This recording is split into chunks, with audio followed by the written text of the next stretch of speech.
zijn hier bij de Holtmolen in Geisteren. De eerste datering is van 1641, maar het huidige gebouw stamt uit 1750. Het houten waterrad is in 1887 vervangen door een groter ijzeren waterrad. In 1897 is de molen volledig herbouwd, waarbij het ijzeren rad is gebleven. Tot de jaren 30 van de vorige eeuw werd het gemalen. Daarna is de productie van meel stilgelegd.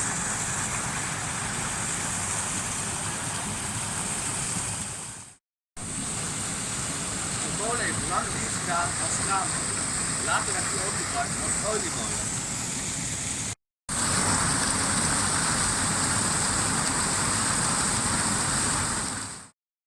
Dit is de Oostrumse beek. Stroomafwaarts van deze rivier ligt ook wel de Rosmolen.